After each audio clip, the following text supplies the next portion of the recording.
Hacer un software es más difícil que construir un edificio de 20 pisos. ¿Lo crees? Bueno, en esta oportunidad vamos a hablar acerca del proceso del software. ¿Qué es el proceso de software? ¿Cuál es la estructura del proceso? ¿Cuál es el flujo o cuáles son los flujos del proceso?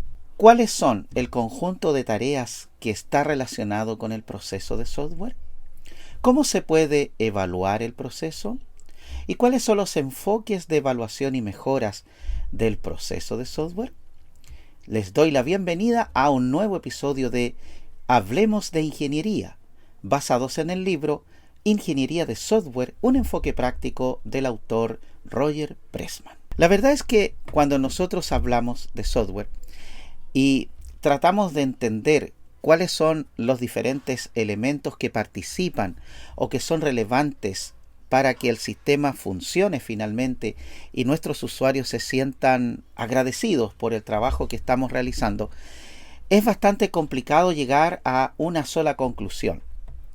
Y es por eso quizás que en la industria actual vemos que no hay demasiado interés en trabajar en diseño, en hacer un análisis bastante objetivo acerca de la realidad, y como resultado tenemos sistemas que funcionan a medias, la verdad. Se caen frecuentemente, no responden completamente a los requerimientos que se establecen, y por ende muchas veces tenemos el problema de que los usuarios no se sienten realmente satisfechos. Hay empresas completas que constantemente, después de que han adquirido un sistema de información, tratan por todos los medios de cambiarlo porque se dan cuenta después de un tiempo que el sistema no está funcionando de acuerdo a todas las necesidades que debiera cumplir con relación al modelo de negocio que tiene determinada compañía.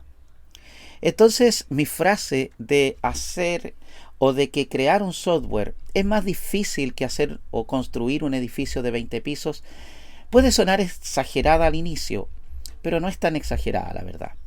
Porque la verdad es que para construir un edificio se requiere gran cantidad de equipos, y estos equipos ya están establecidos. Eso no quiere decir que no se produzcan errores, pero sí hay una alta colaboración: arquitectos, ingenieros, jefes de obra, maestros, capataces, constructores civiles, etcétera, etcétera. Gente que está allí y de distintas áreas para hacer un proyecto. Claro, si hay una mala disposición a hacer las cosas bien, por supuesto que todo fallará. Pero acá en el software, yo no conozco ningún desarrollador que quiera per se o por mala voluntad hacer algo mal. Lo que sucede es que finalmente cuando el software, el proceso en sí, nace y se comienza a construir, es casi como un monstruo de varias patas al que cada vez cuesta más dominar, porque son muchas cosas. Piensen ustedes que los sistemas tenemos que adaptarlos a los distintos usuarios que lo usarán, y por lo tanto tenemos que considerar todas esas cosas para finalmente desarrollar la aplicación. Roger Pressman, en su análisis tan interesante, y por eso lo he escogido para hablar de ingeniería, y trata de definir él con sus palabras qué es finalmente el proceso de software. Entonces él señala acá que cuando nosotros construimos un sistema, básicamente debemos ejecutar una serie de pasos que son predecibles, como si fuera el mapa de carreteras, ¿cierto? O algo que nos ayude, hoy día diríamos un GPS, ¿verdad? Que nos ayude a llegar al lugar que deseamos o que necesitamos llegar. ¿Quién hace la definición del proceso de software? Lo hacen los ingenieros de software. Hablemos de que ser ingeniero de software no necesariamente es que tú hayas estudiado ingeniería de software, ¿ya? O que seas formalmente ingeniero de software. Estamos hablando de personas que tienen la capacidad de mirar los procesos y las necesidades de manera exhaustiva. No dejan nada al azar. Por lo tanto, las personas que solicitan el software tienen el papel, como dice aquí, de definir ese proceso y de elaborar las etapas de prueba. Es decir, la ingeniería establece un proceso en el cual involucramos a quienes van a participar de la ejecución del sistema en el futuro. Ellos son los que conocen, en su mayoría, los procesos de negocio que se realizan en la industria, en la empresa o en la organización para la cual nosotros estaremos trabajando. Por lo tanto, una cosa es saber programar y desarrollar sistemas y otra, muy diferente, es integrar los conocimientos propios en un modelo de negocio que en muchos casos no conocemos, pero que necesitamos conocer para desarrollar el sistema. ¿Por qué es importante definir un buen proceso de software? Lo que pasa es que provee, como dice Roger, estabilidad y control y organiza, ¿no es cierto?, la actividad, porque si no lo hacemos puede volverse caótica debido a que el software tiene la misión no solo de ejecutar y ayudar a gestionar y o automatizar los procesos de una compañía, sino que además debe adaptarse a los estilos de trabajo de tal manera que quienes usan el sistema sientan que tienen el control y que no lo han perdido por tener un sistema, cuestión que muchas veces se discute. Por lo tanto, se debe incluir de manera ágil, ¿ya?, de manera interesada, por supuesto, aquellas actividades, controles y productos del trabajo que sean apropiados y coherentes para el equipo del proyecto y por supuesto también para el producto que será el sistema que estamos desarrollando. ¿Cuáles son los pasos? Hay varios pasos para definir un proceso de software, ¿ya? Y cada uno de estos procesos deben estar adecuados a las necesidades del sistema. Por lo tanto, el proceso de software para un avión es distinto al proceso de software para una empresa que vende determinados productos. ¿Cuál es el producto final? Desde el punto de vista de un ingeniero de sistemas o de software, los productos del trabajo son los programas, los documentos y los datos que se están produciendo o que se producirán como resultado de las actividades y de las tareas que se definen durante el proceso. ¿Cómo nosotros nos aseguramos de que el proceso de software que hemos construido para desarrollar un sistema es el correcto o es el que mejor se ha podido construir? Porque existe un cierto número, como dice acá, de mecanismos de evaluación del proceso. O sea, una vez que lo hemos desarrollado, debemos evaluar para descubrir el grado de madurez que tiene el proceso. Si el grado de madurez es alto, entonces nosotros podremos no solo validar el proceso, sino además aplicarlo a otro modelo de negocio que probablemente pueda tener características semejantes. En videos anteriores hemos hablado de la estructura del proceso de software con, por ejemplo, actividades sombrilla, como el conjunto de tareas que se realiza para poder apoyar los procesos de ingeniería de software, pero que estos son iterativos y repetitivos hasta lograr el objetivo final, que es el proyecto en sí. En relación a los flujos de proceso del software, tenemos por primera parte la comunicación, que es muy relevante, la planeación, que por supuesto incluye todas las tareas y todos los procesos que vamos a realizar, el modelado, que tiene que ver con la forma en la que vamos a plasmar de alguna manera gráfica la forma o la estructura o la calidad o la extensión de lo que estamos realizando.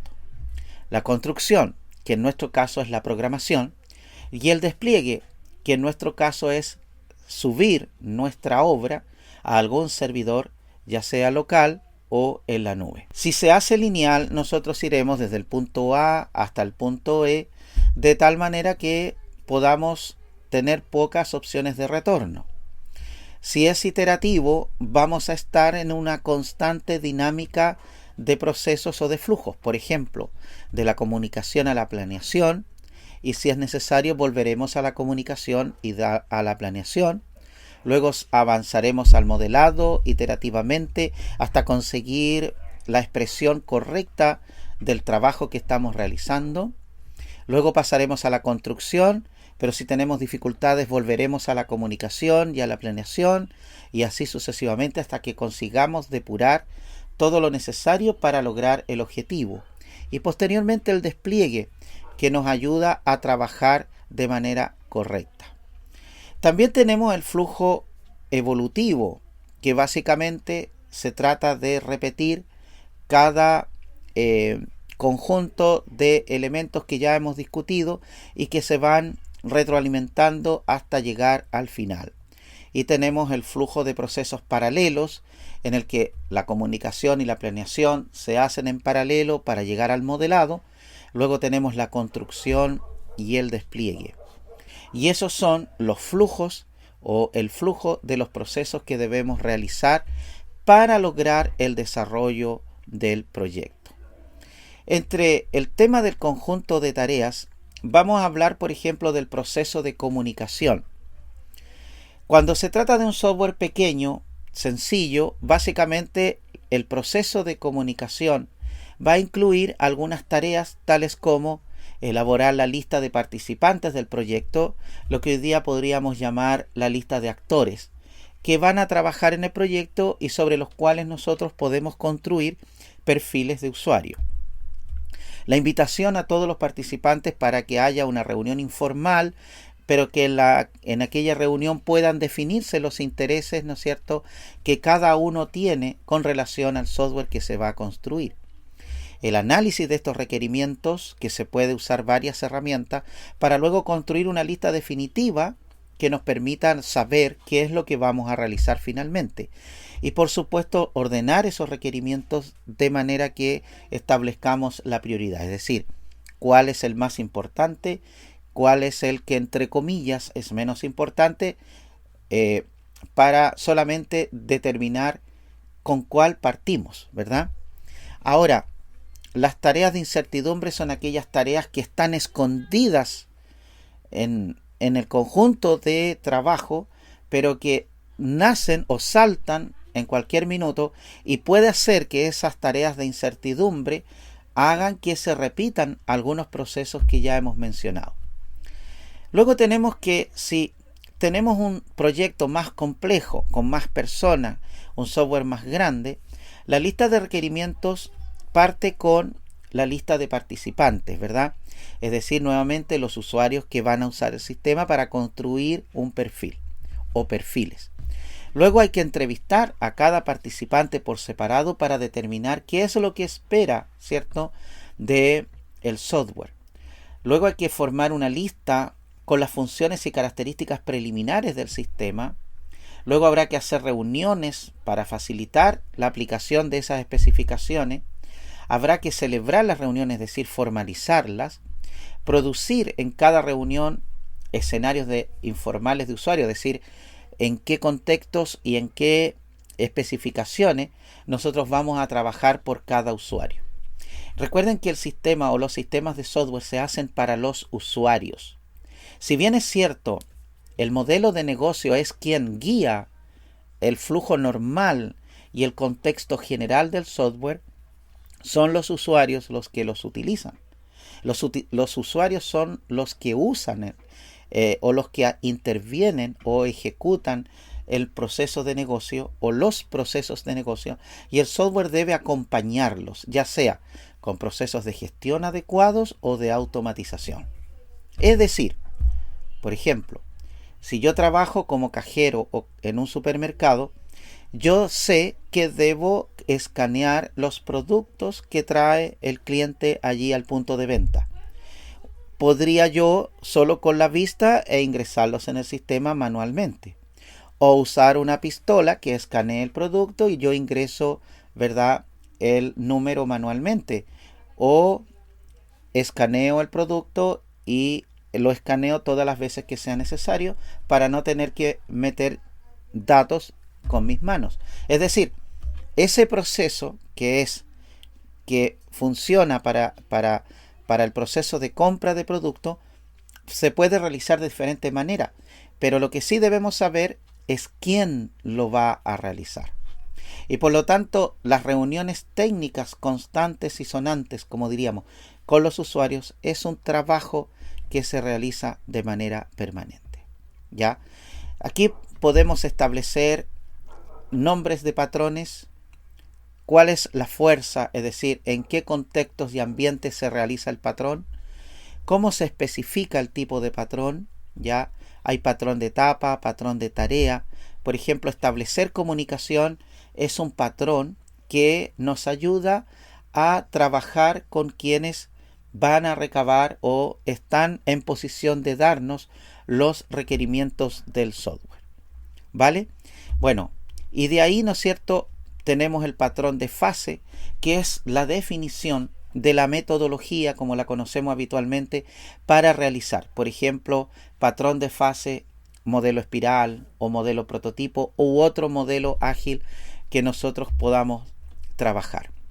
Y bueno, más adelante vamos a hablar de estos temas, pero quiero llevarles a el tema de cómo evaluamos finalmente el proceso del software.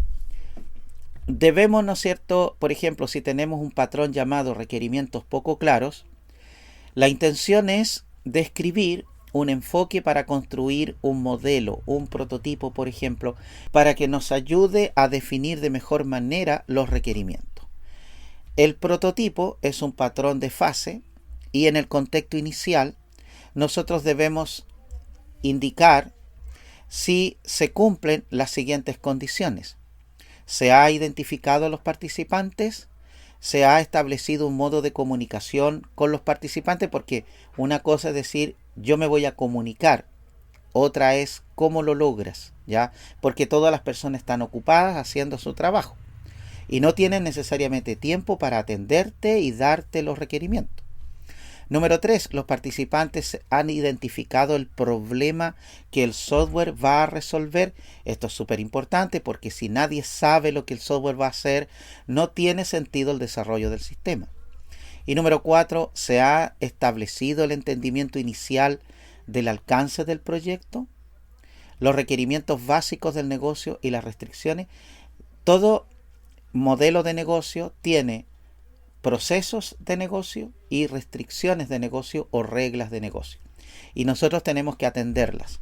Por lo tanto, cuando no hay requerimientos claros y todo es confuso, no hay posibilidades reales de llegar a un entendimiento con quienes van a ser los beneficiados del sistema.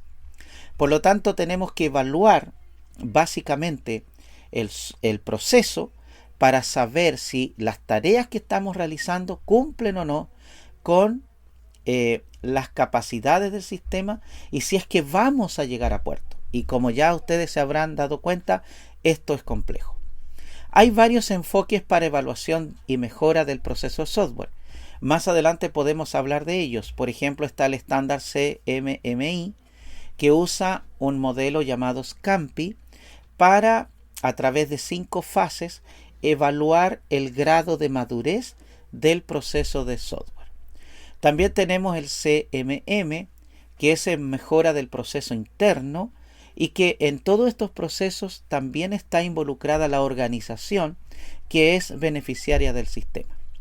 También está el modelo SPICE, que está basado en una norma ISO IEC 15504, que define un conjunto de requerimientos para evaluar el proceso del software.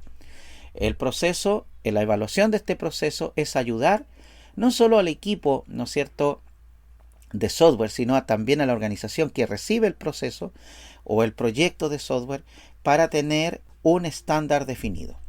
Y por último tenemos la ISO 9001, que provee un estándar genérico que se puede aplicar a cualquier organización que quiera mejorar la calidad general de los productos, de sus sistemas o servicios y que proporcione un estándar para el trabajo. Siempre tiene que haber una adecuada sincronización entre los procesos de tarea que realiza el equipo de desarrollo versus el conjunto de actividades y procesos de negocio que realiza la organización que es beneficiaria de nuestro proyecto de software. Espero que haya sido de mucha utilidad estos contenidos y que te ayuden en tu comprensión acerca de cómo debemos desarrollar sistemas de mejor manera. En el próximo video hablaremos de modelos de procesos. Vamos a partir con el modelo prescriptivo. Por ejemplo, ¿qué es cascada? ¿Se usa aún? ¿Qué tan valioso es para las organizaciones desarrollar modelos o software con modelos de procesos prescriptivos? Así que no te pierdas la próxima entrega. Te agradezco tus me gusta, suscríbete si aún no lo has hecho y nos vemos entonces en el próximo video. Que estés súper bien. Chao.